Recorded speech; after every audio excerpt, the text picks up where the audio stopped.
बच्चों इस क्लास में हम लोग एक्सरसाइज 1.2 का क्वेश्चन नंबर लगाएंगे 12। एक्सरसाइज 1.2 का क्वेश्चन नंबर 12 रीड करते हैं क्वेश्चन को। Let f such that, f किसको डिनोट कर रहा है? फंक्शन को। आर टू आर यानी real number to real number, जो आपको एक्स की जगह रखने हैं नंबर वो रियल हैं, और जो आपको फंक्शन की वैल्यू मिल रही है वो भी रियल है। Be defined as f x equal to, तो पहली बात तो ये नोट करने लायक है कि ये फंक्शन आर टू आर है, real number to real number. दूसरी बात, ये फंक्शन है 3x। Choose the correct answer. F is 1 1 onto, many 1 onto, 1 1 but not onto, neither 1 1 nor onto. यानी हमको ये पता लगाना है कि ये जो हमारा फंक्शन है वो 1 1 है या मैनी 1। फिर ये पता लगाना है कि ये फंक्शन ऑन टू है या इन टू।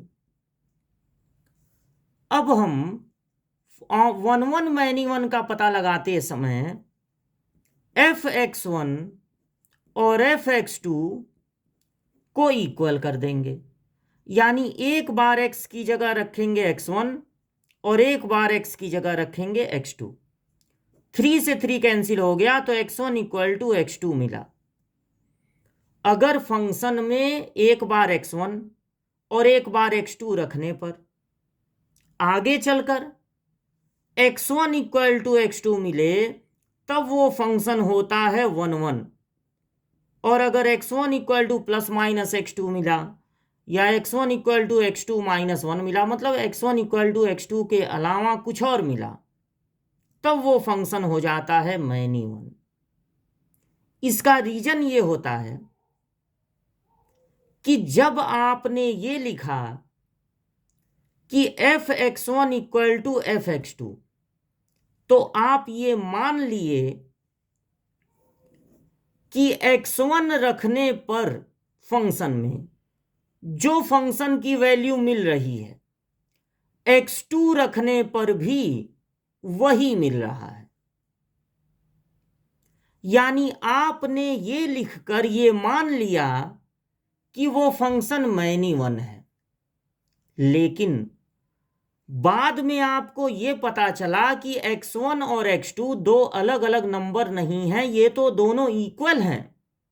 यानी आप जो ये सोच रहे थे कि 2 एरो पहुंचेगा, 2 एरो नहीं पहुंचेगा, क्योंकि x1 और x2 सेम नंबर्स हैं, सेम रियल नंबर है, यानी एक ही एरो पहुंचेगा, ये हो जाएगा फंक्शन 1 1।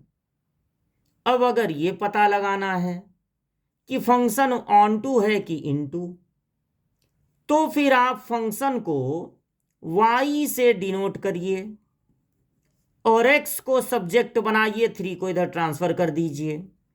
अब y के बारे में सोचिए कि y की वैल्यू जितना क्वेश्चन में दिया है, देखिए ये रियल नंबर है x के लिए और ये रियल नंबर है y के लिए, y की वैल्यू जितना क्वेश्चन में दिया है, मतलब सारे रियल नंबर वो हो सकते हैं कि नहीं।